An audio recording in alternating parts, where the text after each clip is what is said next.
मध्य प्रदेश में होने वाले विधानसभा चुनाव के लिए कांग्रेस की पहली सूची आते ही बगावत के स्वर सुनाई देने लगे हैं। लोग सड़कों पर उतर रहे हैं और पुतला तक दहन करने में लगे हैं। कई जगह से इस्तीफा देने की भी खबरें आ रही हैं। कांग्रेस ने 144 उम्मीदवारों की सूची जारी की है। इस सूची में कई नाम ऐसे हैं जो चौंकाने वाले हैं। उसकी वजह भी है क्योंकि कभी आरएसएस के समर्थक रहे लोगों को कांग्रेस ने अपना उम्मीदवार बना दिया है। इतना ही नहीं, जो पिछला चुनाव 10 से 20 हज़ार वोट के अंतर से हारे थे, उन्हें भी पार्टी ने टिकट दे दिया है। राज्य में सबसे ज़्यादा चर्चा अगर किसी की है तो वह दतिया से अवधेश नायक को कांग्रेस का उम्मीदवार बनाए जाने को लेकर है।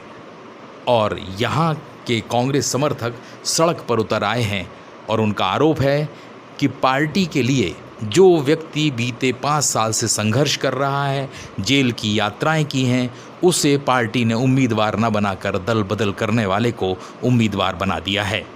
इसी तरह की बात टीकमगढ़ जिले से आ रही है, जहां के खरगापुर से कांग्रेस ने बड़े अंतर से चुनाव हारने वाली चंदा सिंह गौर को उम्मीदवार बनाया है, तो नाराज़गी साफ दिख रही है। इसी तरह का मामला बिजावर का है, जहां से समाजवादी पार्टी से नाता रखने वाले चरण सिंह यादव को पार्टी ने उम्मीदवार बनाया है।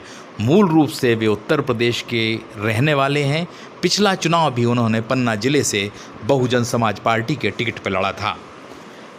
एक अन्य मामला सबसे रोचक है और वह है मंदसौर का, जहां से पार्टी ने विपिन जैन को उम्मीदवार बनाया है और उन पर आरोप है कि वे आरएसएस की शाखाओं में जाते रहे हैं, भाजपा से उनके करीबी नाते रहे हैं। उसके बावजूद पार्टी ने मंदसौर से विपिन जैन को उम्मीदवार बना दिया है। अब आलम यह है कि नाराज़गी चरम पर पहुंच गई है और कई नेताओं ने पद से इस्तीफा भी देना शुरू कर दिया है।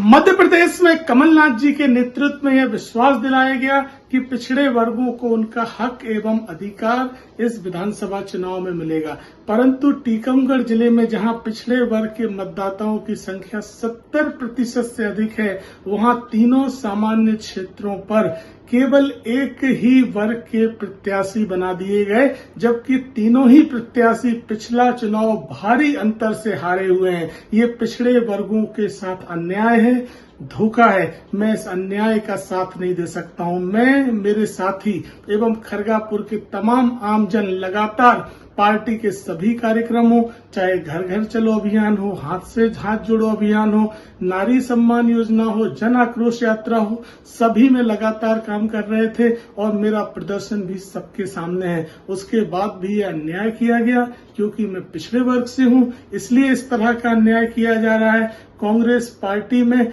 जिस तरह का अन्याय हो रहा है, मैं इस अन्याय का साथ नहीं दे सकता हूं।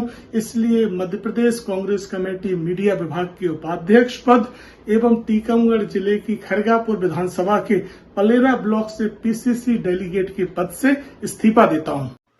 पार्टी के भीतर बढ़ रहा असंतोष एक नई चुनौती बनकर खड़ा हो रहा है, क्योंकि कहा तो यहाँ तक जा रहा है कि कई पैराशूट उम्मीदवारों को पार्टी ने मैदान में उतार दिया है, जबकि कहा यही जा रहा था कि सर्वे के आधार पर उम्मीदवारी तय की जाएगी। मगर कार्यकर्ताओं में यह बात जोर पकड़ रही है कि नेताओं के समर्थक और दबाव में कई लोगों को टिकट दिए गए हैं, जिसके चलते पार्टी के लिए विधानसभा चुनाव जीतने का रास्ता कठिन हो सकता है। अभी तो शुरुआत कही जा रही है असंतोष की, मगर आने वाले दिनों में यह असंतोष विकराल रूप भी ले सकता है और अगर ऐसा हुआ तो पार्टी के लिए नई मुसीबत भी बनना तय है, क्योंकि अभी तो पहला दिन है जब असंतोष के स्वर सुनाई दे रहे हैं। इस्तीफे का सिलसिला शुरू हो गया है। अगली सूची आएगी और फिर क्या होगा ये तो कांग्रेस ही जाने।